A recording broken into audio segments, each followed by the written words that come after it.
तो चलते हैं। आज इंडियन पॉलिटी का इंपॉर्टेंट डिस्कशन जो पी बाई क्यू फॉर्म में है, दैट्स वेरी वेरी इंपॉर्टेंट। प्रश्न कहता है कि युद्ध की घोषणा या शांति का फैसला करने में कानूनी रूप से सक्षम कौन है। यानी यदि दो देशों के बीच में युद्ध होती है तो भारत से इसका निर्णय कौन लेगा। इसका अंतिम निर्णय राष्ट्रपति लेता है, क्योंकि तीनों सेनाओं का अध्यक्ष होता है। तीनों सेनाओं का अध्यक्ष होता है, इसलिए युद्ध की शांति और घोषणा का निर्णय राष्ट्रपति लेता है। उपराष्ट्रपति के निर्वाचन में निर्वाचक मंडल के सदस्य से कौन कौन होते हैं। यदि उपराष्ट्रपति का चुनाव होगा तो उपराष्ट्रपति में लोकसभा और राज्यसभा के दोनों सदस्य होंगे। उपराष्ट्रपति चुनाव में लोकसभा राज्यसभा के कुल सदस्य होंगे। यहां मनोनीत निर्वाचित का कोई मतलब नहीं है। तो टोटल सदस्य भाग लेते हैं, सभी सदस्य भाग लेते हैं, जबकि राष्ट्रपति के चुनाव में निर्वाचित सदस्य भाग लेते हैं, मनोनीत नहीं। इसे ध्यान में रखना है। उपराष्ट्रपति का निर्वाचन कैसे होता है। उपराष्ट्रपति का जो निर्वाचन होता है वो अप्रत्यक्ष रूप से होता है। अप्रत्यक्ष रूप से होता है, यानी कि जनता इसमें भाग नहीं लेती है प्रत्यक्ष तौर पर। इसी को अप्रत्यक्ष कहा जाता है। इसको क्या बोला जाता है, अप्रत्यक्ष बोला जाता है, जिसमें जनता प्रत्यक्ष रूप से भाग नहीं लेती है।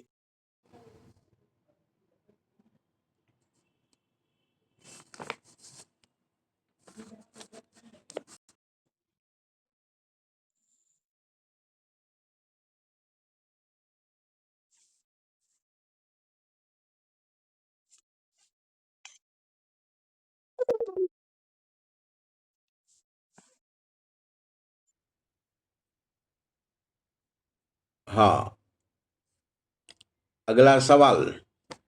जब उपराष्ट्रपति राष्ट्रपति के कार्यों को संभालता है तो उस दौरान राज्यसभा का सभापति पे कौन काम करता है। उस समय ऑलरेडी जो राज्यसभा का सभापतित्व का काम जो करेगा वो उपसभापति करेगा। इसीलिए ध्यान में रखना है कि जब सभापति या उपराष्ट्रपति राष्ट्रपति के तौर पर काम करता है तो राज्यसभा का सभापति का काम उपसभापति देखता है। इसे ध्यान में रखना है। लोकसभा अध्यक्ष अपने मत का प्रयोग कब करता है। लोकसभा अध्यक्ष अपने मत का प्रयोग तभी करेगा जब लोकसभा में पक्ष और विपक्ष लोकसभा में किसी बिंदु पर यदि 50-50 वोट पड़ गया हो, आधा आधा वोट पड़ गया हो, तो निर्णायक वोट जो है लोकसभा अध्यक्ष के पास होता है। ये बिल तभी पास होगा जब लोकसभा अध्यक्ष जिसके पक्ष में खड़ा हो जाएगा वो बिल पास हो जाएगा या खारिज हो जाएगा, याद रखेंगे। तो लोकसभा अध्यक्ष के पास निर्णायक मत होता है, ध्यान में रखिएगा। मत बराबर हो जाएगा तो निर्णायक मत लोकसभा अध्यक्ष के पास होता है। कौन राष्ट्रपति के चुनाव में मतदान नहीं करते परंतु उपराष्ट्रपति के चुनाव में मतदान करते हैं।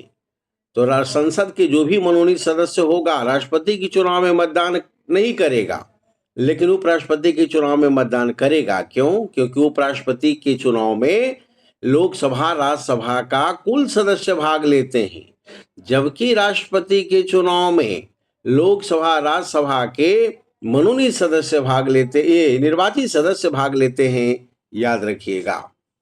भारत के प्रथम उपराष्ट्रपति कौन?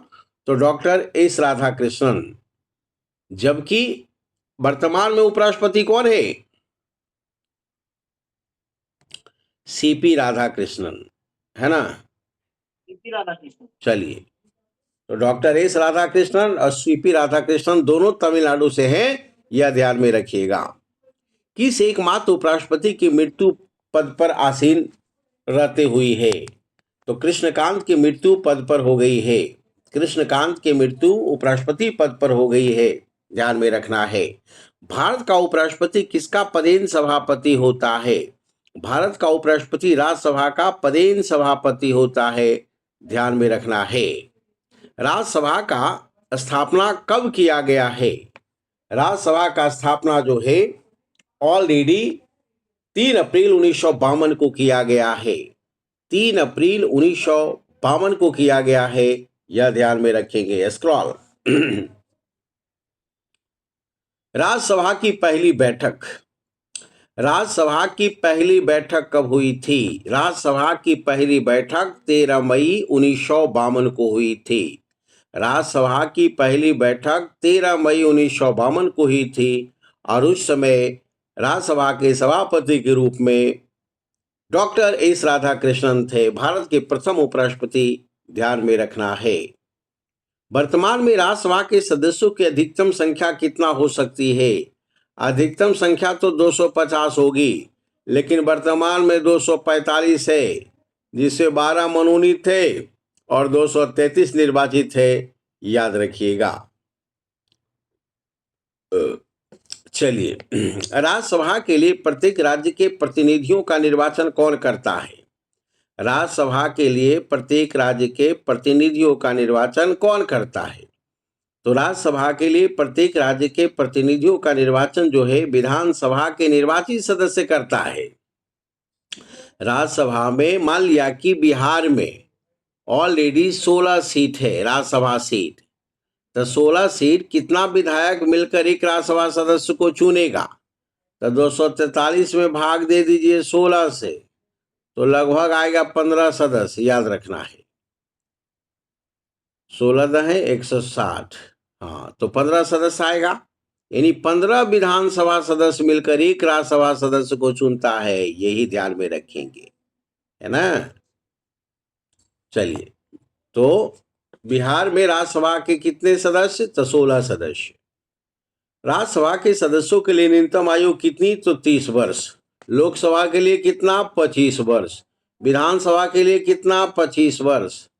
विधान परिषद के लिए कितना? 30 वर्ष। राष्ट्रपति उपराष्ट्रपति के लिए कितना? 35 वर्ष। पंचायत सदस्य के लिए कितना? 21 वर्ष। चलो स्क्रॉल।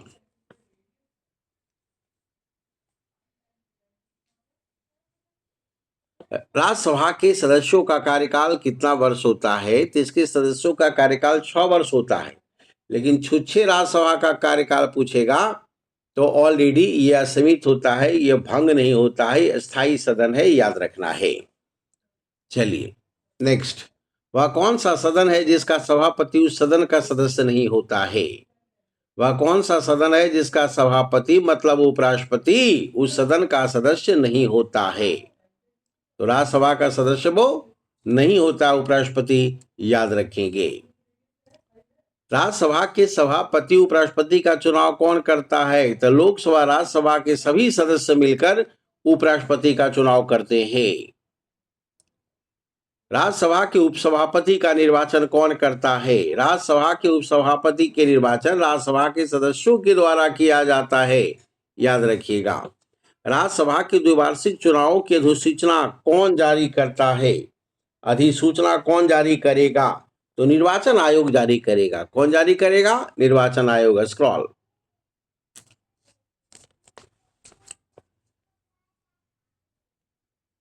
संविधान के अनुच्छेद 312 में राज्यसभा को किसका अधिकार प्राप्त है? 312 के तहत ही किसी सेवा को अखिल भारतीय सेवा घोषित किया जा सकता है, अखिल भारतीय सेवा का सृजन किया जा सकता है।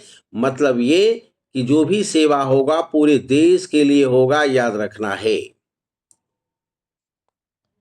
जैसे आईएएस वगैरह। चलिए, लोकसभा द्वारा पारित धन विधेयक राज्यसभा को प्राप्त होने के कितने दिनों के भीतर लोकसभा को वापस लौटाना पड़ता है? लोकसभा द्वारा पारित धन विधेयक राज्यसभा को प्राप्त होने के कितने दिनों के भीतर वापस लौटाना पड़ता है? लोकसभा के द्वारा पारित धन विधेयक, लोकसभा के द्वारा पारित धन विधेयक कितने दिनों के अंदर लौटाना पड़ेगा? तो मात्र 14 दिन वेट करता है, अन्यथा वो पास मान लिया जाता है। यानी राज्यसभा के पास और विधान परिषद के पास धन विधेयक को लेकर किसी प्रकार का कोई विशेषाधिकार नहीं है या अधिकार नहीं है, याद रखेंगे। राष्ट्रपति द्वारा राज्यसभा के लिए कला, साहित्य, विज्ञान आदि के क्षेत्रों में 12 सदस्यों को मनोनीत करने की व्यवस्था भारतीय संविधान के किस अनुच्छेद में है? तो आर्टिकल 80 में है। कितना? आर्टिकल 80 में है, यह ध्यान में रखेंगे, आर्टिकल 80 में है। चलिए स्क्रॉल।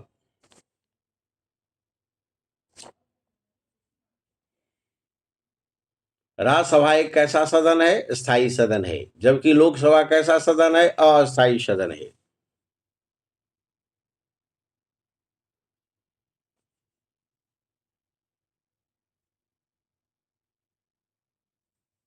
नेक्स्ट, सर्वप्रथम किस फिल्म अभिनेता को राज्यसभा सदस्य मनोनीत किया गया था? तो पृथ्वीराज कपूर को राज्यसभा सदस्य मनोनीत किया। बिल्कुल, कला से, साहित्य से, विज्ञान से, चिकित्सा से, ये सारे स्पेशलिस्ट को 12 सदस्यों को मनोनीत करने का अधिकार राष्ट्रपति के द्वारा है, याद रखिएगा। उसी में एक मनोनयन हुआ है पृथ्वीराज कपूर का। पहला, राज्यसभा के लिए नामित प्रथम फिल्म अभिनेत्री कौन थी? तो नरगिस दत्त थी। कौन थी? नरगिस दत्त थी। राज्यसभा की प्रथम महिला महासचिव कौन थी? राज्यसभा की प्रथम महिला महासचिव बीएस रमा देवी थी। राज्यसभा की प्रथम महिला महासचिव बीएस रमा देवी थी। राज्यसभा के पहले समूह की सेवानिवृत्ति कब हुआ? राज्यसभा के पहले समूह जो 2 वर्ष में ऑलरेडी 1/3 होता है, उसमें ऑलरेडी कब हुआ? तो 1954 में हुआ। गठन कब हुआ था? 1952 में हुआ था। चलिए, संसद के किसी सदन के 2 सत्रों के बीच अंतराल किससे नहीं होना चाहिए? तो 6 माह से अधिक नहीं होना चाहिए अंतराल, ध्यान में रखना है। 2 सदनों के बीच का बैठक का अंतराल 6 माह से अधिक नहीं होना चाहिए। मिनिमम 2 बैठक होना चाहिए। वर्तमान में 3 बैठक होती है। नेक्स्ट पॉइंट, नेक्स्ट है कि मूल संविधान में लोकसभा सदस्यों की संख्या निर्धारित की गई है। मूल संविधान में लोकसभा सदस्यों की संख्या 500 है, लेकिन वर्तमान में कितना? 543, याद रखिएगा। 31वें संविधान संशोधन 1973 के तहत लोकसभा का अधिकतम सीट कितना कर दिया गया था? तो 545 कर दिया गया था। कैमा संविधान संशोधन के तहत? 31वां संविधान संशोधन के तहत, याद रखिएगा। और फिर एक संशोधन होने वाला है जिसमें लोकसभा के सदस्यों की संख्या 888 होने जा रहा है, याद रखिएगा।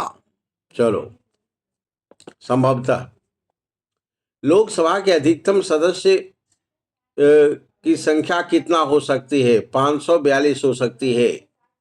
वर्तमान में लोकसभा के कितने निर्वाचित सदस्य हैं? 530 में 524 निर्वाचित सदस्य हैं। वर्तमान में संघ शासित क्षेत्रों में कुल कितने प्रतिनिधि का निर्वाचन होता है? संघ शासित से लगभग 20 होता है, याद रखिएगा। लोकसभा के प्रथम अध्यक्ष कौन? तो गणेश वासुदेव मावलंकर थे। लोकसभा के प्रथम उपाध्यक्ष कौन? अनंत शयनम अयंगर थे। लोकसभा में राज्यसभा सीटों का आवंटन 1971 की जनगणना पर आधारित है, बिल्कुल, और अभी वही चला रहा है। 2000 में इसको बढ़ाने की बात हुई थी वाजपेयी के समय, लेकिन ये साहब बढ़ा दिए थे 2026 तक कि अगला लोकसभा विधानसभा का सीट में हेर फेर 2026 में होगा।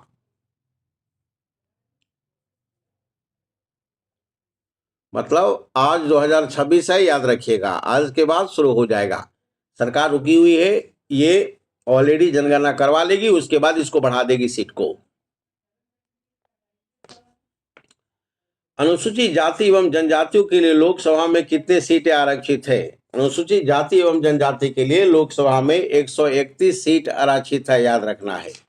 84 और 47, 7-4-11 की एक, हाथ में एक, 8-4-12 1 13, 131 सीट। 84 एससी के लिए और 47 एसटी के लिए।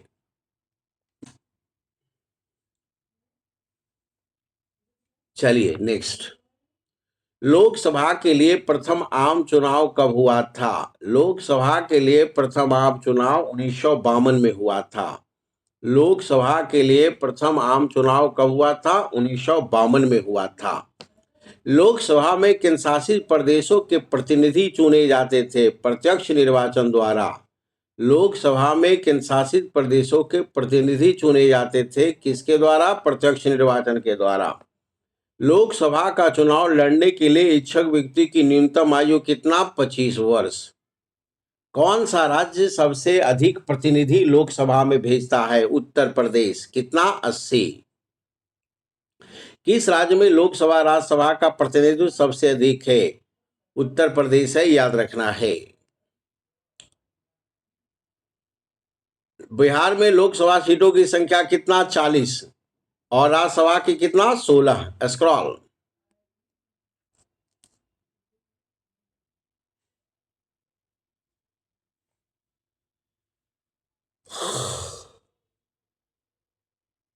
स्क्रॉल कीजिए ऊपर की ओर। लोकसभा में किस संघ शासित क्षेत्र में सर्वाधिक प्रतिनिधि निर्वाचित होते हैं? तो दिल्ली में होते हैं। कितना? 7। लोकसभा का सामान्यतः कार्यकाल कितने वर्ष का होता है? लोकसभा का 5 वर्ष होता है, याद रखना है। आपातकाल के दौरान संसद लोकसभा का कार्यकाल एक बार में कितने बढ़ाया जा सकता है? एक बार में एक बार बढ़ाया जा सकता है। लोकसभा में कोरम गणपूर्ति होने के लिए कितना सदस्य की जरूरत है? 10 सदस्य की जरूरत है। कोरम का मतलब होता है कि मान लिया कि लोकसभा में 100 सीट है, तो जब तक 10 को नहीं आएगा, 10% लोग नहीं आएगा, तब तक सभा का संचालन नहीं होगा। इसी को कोरम कहा जाता है। लोकसभा सदस्य अपना त्यागपत्र किसको संबोधित करता है? लोकसभा अध्यक्ष अपना त्यागपत्र लोकसभा अध्यक्ष को देता है। लोकसभा के कम से कम कितने सत्र बुलाए जा सकते हैं? कम से कम 2 सत्र बुलाए जा सकते हैं। 6 महीना का अंतर 2 सत्रों के बीच में नहीं होना चाहिए। Scroll.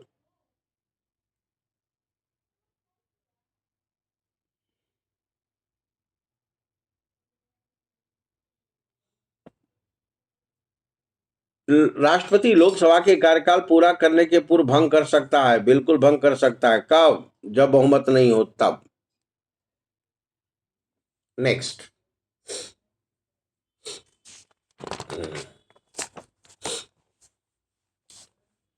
Please turn over.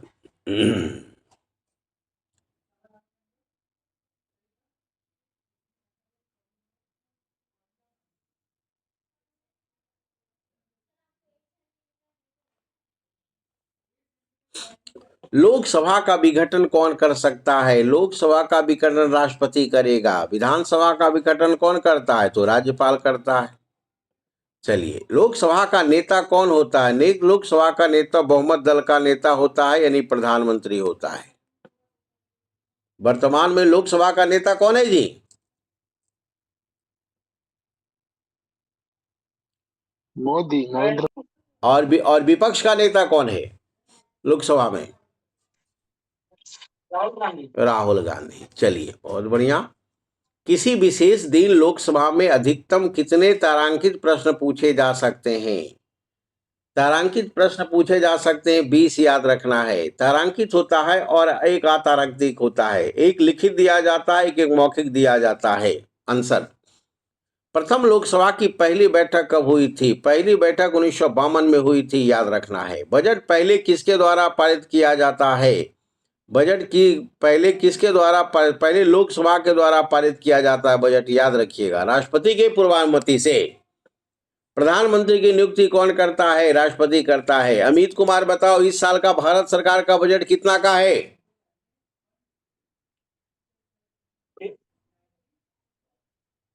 53,47,हजार crore है ना? चलो, नीति आयोग का पदेन अध्यक्ष कौन होता है? तो प्रधानमंत्री होता है। प्रधानमंत्री में सबसे बड़ा कार्यकाल किसका रहा? तो 14 वर्ष तक शासन किया जवाहरलाल नेहरू ने। और संभवतः मिस्टर मोदी तोड़ने के कगार पर है। चलिए। 16 वर्ष है सर आए उनका। कितना? साढ़े 16 वर्ष में 16 की 14? साढ़े 16 वर्ष होते हैं। ना, देखना है इसे। चलो अगला सवाल स्क्रॉल कीजिए।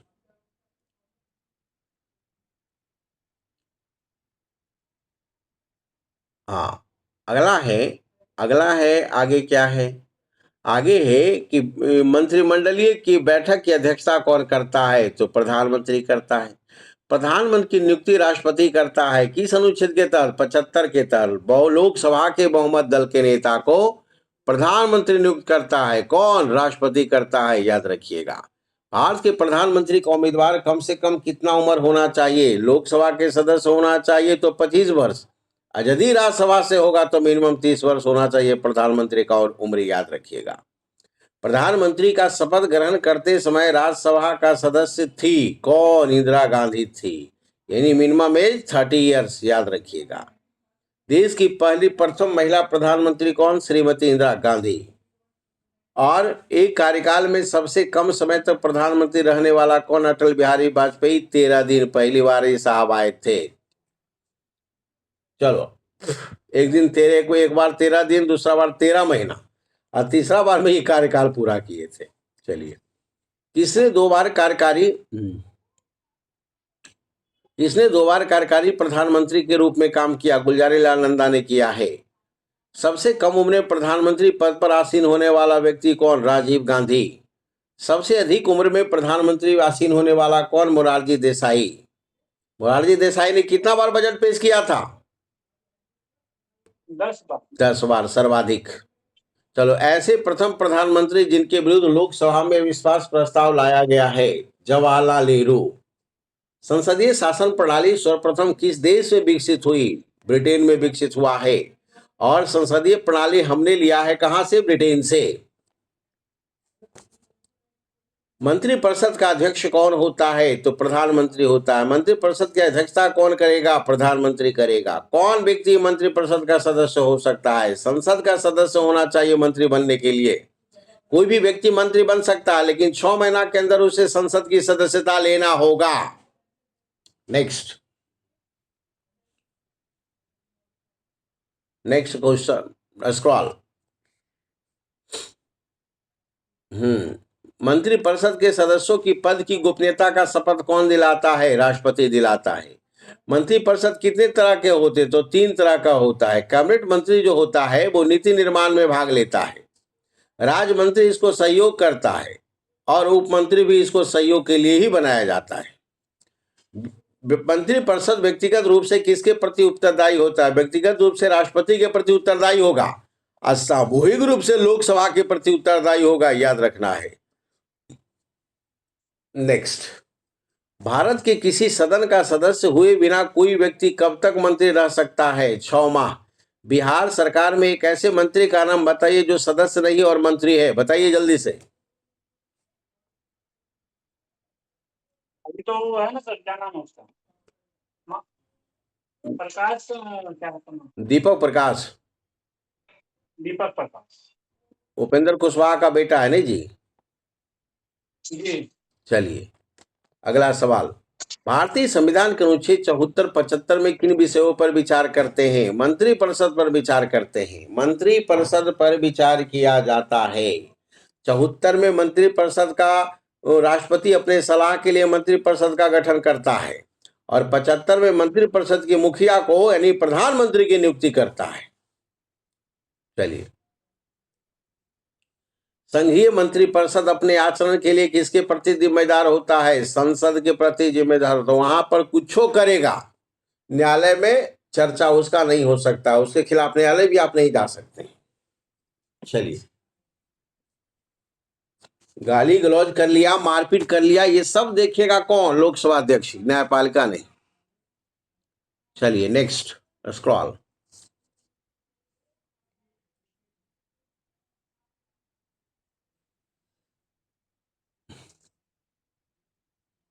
स्वतंत्रता के पश्चात मंत्रिपरिषद के खिलाफ पहला विश्वास प्रस्ताव कब आया था? 1963 में आया था, जवाहरलाल नेहरू के काल में।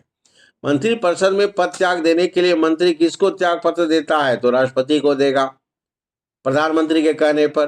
भारतीय गणराज्य वास्तविक कार्यकारी प्राधिकार किसके पास होता है? वास्तविक का शक्ति होता है मंत्रिपरिषद के पास, और संवैधानिक शक्ति होता है एक राष्ट्रपति के पास। राष्ट्रपति। हाँ, चलिए नेक्स्ट स्क्रॉल।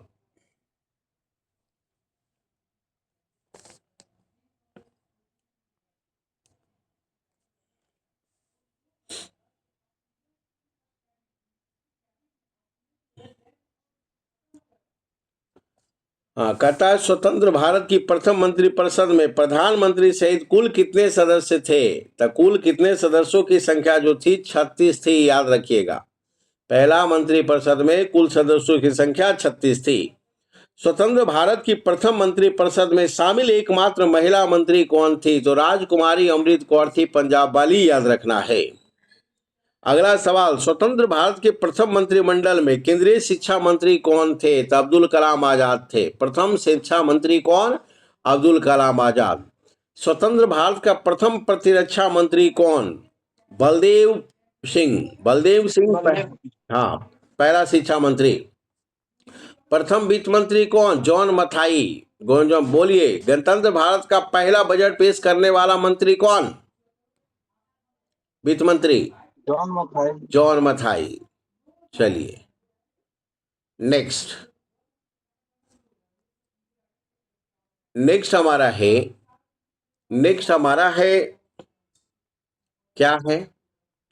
नेक्स्ट हमारा है कि स्वतंत्र भारत का प्रथम कानून मंत्री कौन? तो बी आर अम्बेडकर, भीमराव अम्बेडकर पहला कानून मंत्री, याद रखिएगा।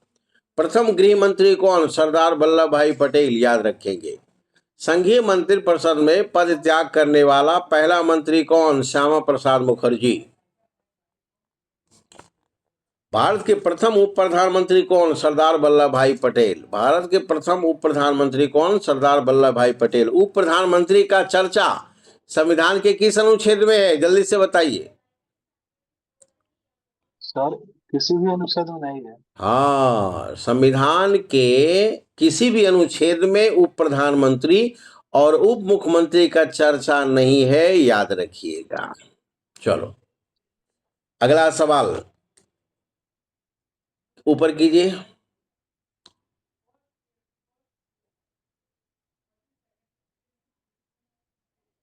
चलिए अगला सवाल है कि किस उप प्रधानमंत्री के कार्यकाल में दो उप प्रधानमंत्री एक साथ बनाए गए थे? तो ये मोरारजी देसाई के काल में बनाए गए थे। लोकसभा का विरोधी दल का पहले मान्यता प्राप्त नेता कौन थे? तो राम सुभग सिंह थे। राम सुभग सिंह विरोधी दल का पहला नेता थे। राज्यसभा में विपक्ष का प्रथम नेता कौन थे? राज्यसभा में विपक्ष का प्रथम नेता कमलापति त्रिपाठी थे। लोकसभा अध्यक्ष का चुनाव कौन करता है? लोकसभा अध्यक्ष का चुनाव लोकसभा सदस्य करता है। लोकसभा सदस्य करता है। लोकसभा अध्यक्ष अपना त्यागपत्र किसे देता है? लोकसभा उपाध्यक्ष को देता है। किसी भी विधेयक को धन विधेयक होने का अंतिम निर्णय कौन करेगा? तो लोकसभा अध्यक्ष करेगा। किसकी अनुमति से पेश होगा? राष्ट्रपति की अनुमति से पेश होगा। लोकसभा के पिता के रूप में कौन जाने जाते हैं? जीवी मावलंकर जाने जाते हैं। जीवी मावलंकर जाने जाते हैं। गणेश वासुदेव मावलंकर। ब्रिटिश परंपराओं के अनुरूप किस लोकसभा अध्यक्ष ने सर्वप्रथम अपने दल की सदस्यता त्याग दी थी? जब ये लोकसभा अध्यक्ष बने थे तो अपने दल का सदस्यता त्याग दिया था। ये बहुत बड़ी बात है कि ये जो हमारा लोकसभा में पक्ष और विपक्ष और यहाँ हम बैठे हैं तो हम दल का नेता नहीं बल्कि सदन का नेता के रूप में बैठेंगे। इसलिए अपना दल से इस्तीफा त्याग पत्र दे दिए थे नीलम संजीवा रेड्डी, याद रखिएगा। अपने पद पर सर ये जो बताएं लोकसभा के पिता के रूप में जाने जाते हैं जीवी मावलंकर, क्यों सर?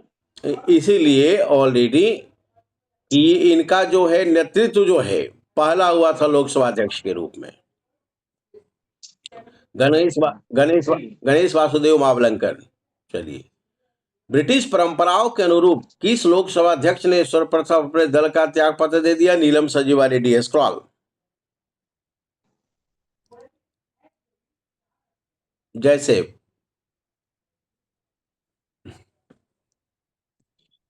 अगला सवाल, भारत सरकार का प्रथम विधि अधिकारी कौन होता है? भारत सरकार का प्रथम विधि अधिकारी भारत का महान न्यायवादी होता है।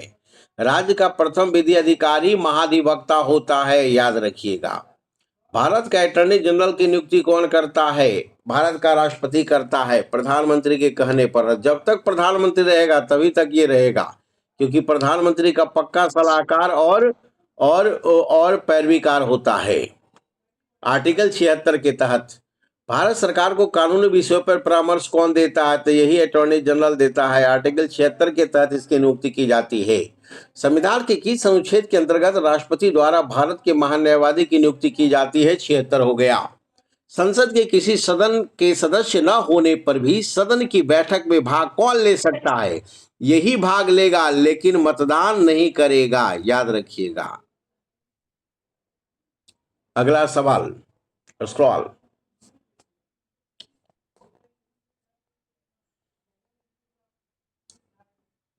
कानूनी विषय पर राज्य सरकार को परामर्श कौन देता है? तो यही एडवोकेट जनरल देता है। किस आर्टिकल के तहत? जल्दी से बताइए।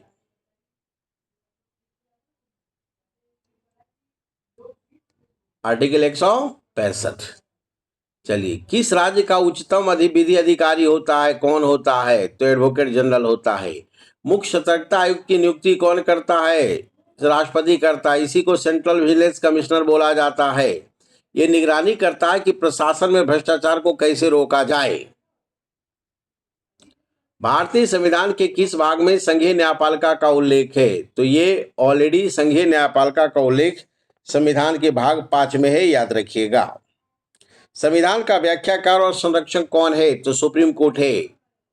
किसके अंतर्गत भारत में सर्वप्रथम सर्वोच्च न्यायालय की स्थापना हुई? भारत सरकार अधिनियम 1935 के तहत। मूल रूप से संविधान में भारतीय न्यायपालिका में मुख्य न्यायाधीश के अतिरिक्त किस न्यायाधीश की व्यवस्था है? कितने न्यायाधीश की व्यवस्था थी? मूल रूप से पहले कितने न्यायाधीश की व्यवस्था थी? तो मात्र 7। आज कुल कितना है जी? आज सुप्रीम कोर्ट में कुल न्यायाधीशों की संख्या कितना? 34। 1 + 33। चलिए, अगला सवाल। सर्वोच्च न्यायालय के मुख्य न्यायाधीश की नियुक्ति कौन करता है? सर्वोच्च न्यायालय के मुख्य न्यायाधीश की नियुक्ति राष्ट्रपति करेगा, याद रखिएगा। चलिए नेक्स्ट, कॉलेजियम सिस्टम के रिकमेंडेशन पर।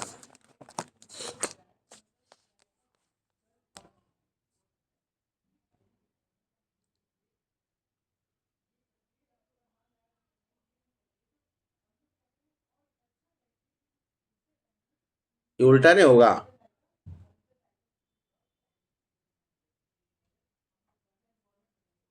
इसको उलटिएगा नहीं? ठीक है सर, हो तो गया। तो ये उल्टा दिख रहा है जी। सीधा नहीं हुआ? ना, आपको सीधा दिख रहा है क्या? सीधा तो हो गया, यहाँ उल्टा दिख रहा है। उलट गया सर, अभी उलट गया। अच्छा, उसको सीधा कीजिए। ठीक है, अभी सीधा हो गया। यहाँ नहीं दिखा रहा है सीधा, यहाँ उल्टा दिखा रहा है। चलिए ठीक है, आइए। कहता है सर्वोच्च न्यायालय के अन्य न्यायाधीशों की नियुक्ति कौन करता है?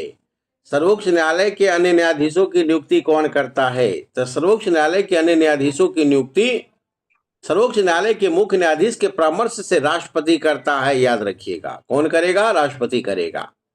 भारत के कार्यवाहक मुख्य न्यायाधीश की नियुक्ति कौन करता है? तो राष्ट्रपति करेगा।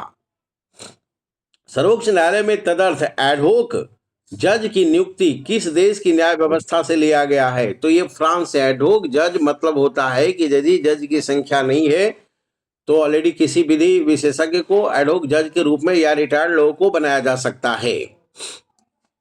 सर्वोच्च न्यायालय के प्रथम मुख्य न्यायाधीश कौन?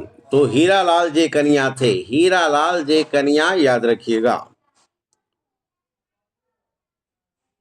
सर्वोच्च न्यायालय के मुख्य न्यायाधीश के पद पर सर्वाधिक लंबी अवधि तक कौन बना रहा? वाई.बी. चंद्रचूड़। वाई.बी. चंद्रचूड़ लगभग 2.5 साल। चलिए नेक्स्ट, स्क्रॉल।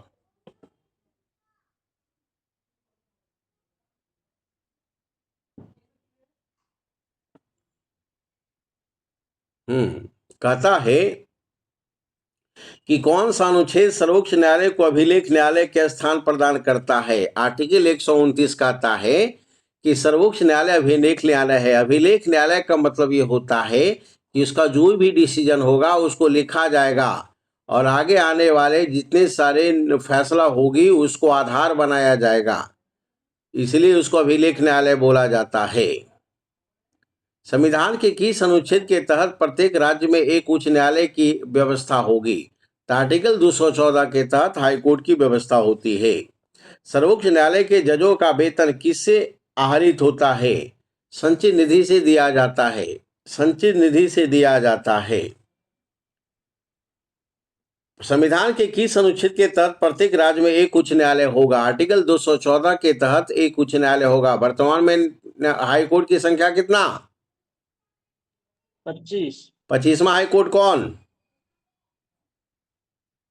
अमरावती। अमरावती, आंध्र प्रदेश। चलिए अगला सवाल। बंबई उच्च न्यायालय, कलकत्ता उच्च न्यायालय, मद्रास उच्च न्यायालय की स्थापना एक साथ हुई थी और इस उच्च न्यायालय की स्थापना किस वर्ष हुई थी। तो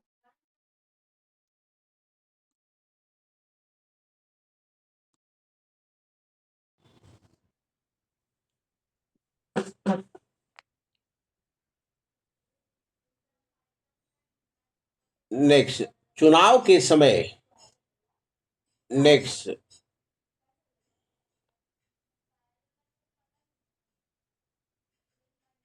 ये तो लगता वही पेज लगा दिए क्या। लास्ट पेज लाइए, लास्ट पेज। पहला क्वेश्चन चुनाव के समय।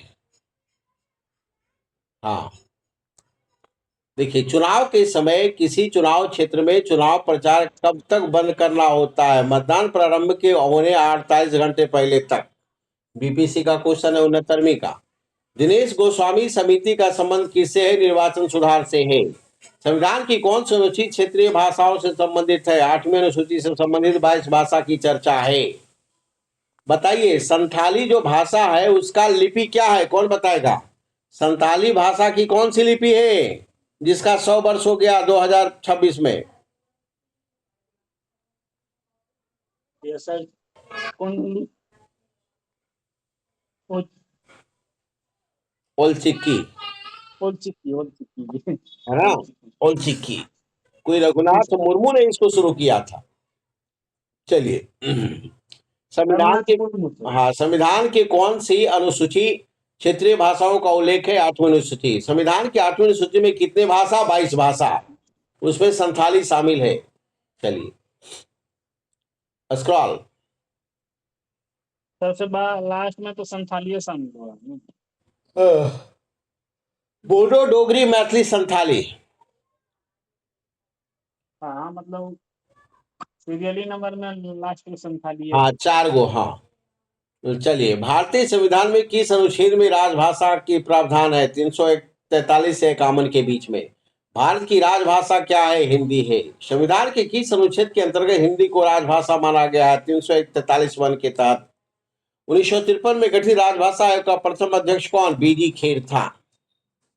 नेक्स्ट, भारतीय संविधान में कितनी भाषाएं मान्यता प्राप्त है। 22 भाषा मान्यता प्राप्त है।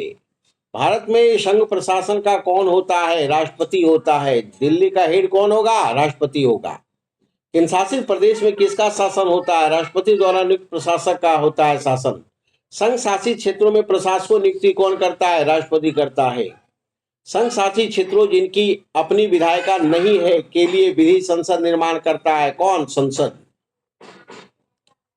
नेक्स्ट, किस अधिनियम द्वारा जम्मू कश्मीर राज्य को दो भाग जम्मू कश्मीर लद्दाख में विभाजित कर 2019 में बनाया गया। भारतीय संविधान में संशोधन किस अनुच्छेद के तहत होता है। 368 के तहत। किस भाग के तहत होता है, कौन बताएगा।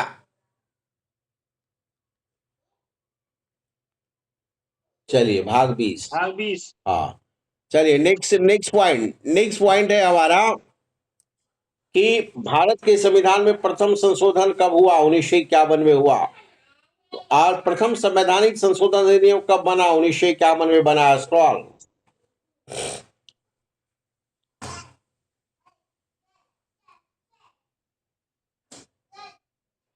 कि संविधान संशोधन द्वारा विशेष परिस्थिति में नीति निर्देशक सिद्धांतों को मूल अधिकारों के ऊपर अधिक महत्व देने का प्रावधान किया गया है।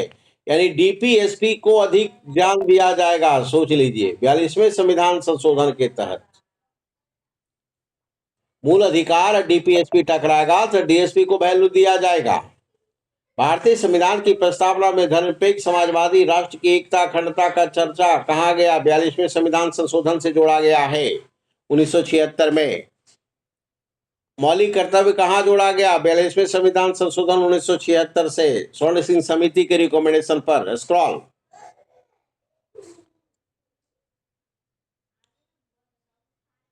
बयालीसवें संविधान संशोधन अधिनियम 1976 में मौलिक कर्तव्य जोड़ा गया कि संवैधानिक संशोधन द्वारा 8वीं अनुसूची में 3 भाषा मणिपुरी, नेपाली, कोंकणी 14, 1, 15, 3, 18, 4, 22।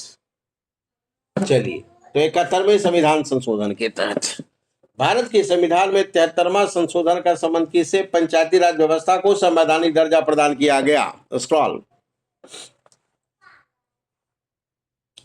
यहाँ पॉलिटी, इतना पॉलिटी से बाहर क्वेश्चन नहीं आता है, इसको पढ़ लीजिए, करकड़ा दीजिएगा। चलिए, भारतीय संविधान के किस भाग में पंचायती राज से संबंधित है? भाग 9 याद रखेंगे। पंचायती राज संस्थाओं के निर्वाचन के लिए उत्तरदायी कौन? राज्य निर्वाचन आयोग।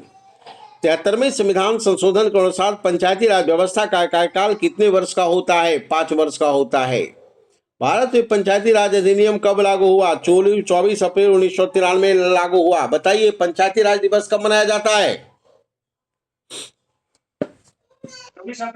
24 अप्रैल को। स्क्रॉल।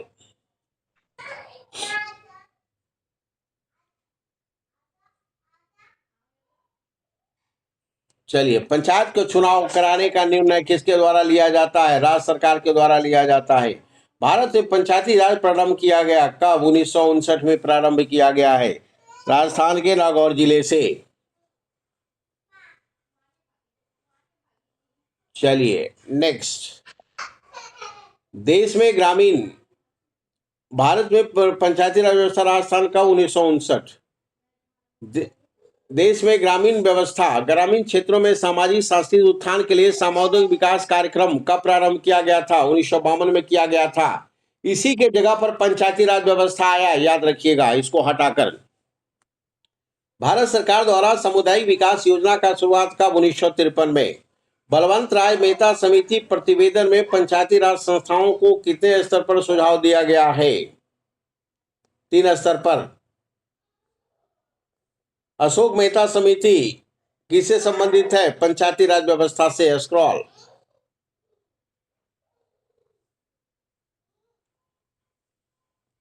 पंचायती राज का आधारशिला क्या है? ग्राम सभा है। भारत के 15वें राष्ट्रपति कौन? द्रौपदी मुर्मू, 1922 से लेकर 27 तक। 14वें उपराष्ट्रपति कौन? जगदीप धनखड़। 15वें उपराष्ट्रपति कौन? सीपी राधाकृष्णन। चलिए, वर्तमान में सर्वोच्च न्यायालय के न्यायाधीशों की संख्या कितना? 34। सर्वोच्च न्यायालय में 51वां मुख्य न्यायाधीश, अभी तो 53वां है आपका। चलिए, अगला सवाल। स्क्रॉल। 18वीं लोकसभा का अध्यक्ष कौन? मिस्टर ओम बिड़ला, जिन्हें हटाने का अविश्वास प्रस्ताव लोकसभा में दिया गया है, जो गिर जाएगा। भारत के 26वें मुख्य आयुक्त कौन है? ज्ञानेश कुमार। वर्तमान में देश में कितने उच्च न्यायालय हैं? 25 उच्च न्यायालय है। कब दादर और नागर हवेली, दमन दीव को मिलाकर एक शासित प्रदेश बनाया गया? 2020 में बनाया गया है। केंद्र शासित प्रदेश दादर नागर हवेली दमन दीव की राजधानी कहाँ है? सिलवासा है। That's all. इस तरह हमने ऑलरेडी लगभग आपको 1000 क्वेश्चन डाल दिया है पॉलिटी का, जो अभी तक PYQ के रूप में आया है। That's important. Repeat creates a result, इसको रिपीट कीजिए। That's what, let it be now.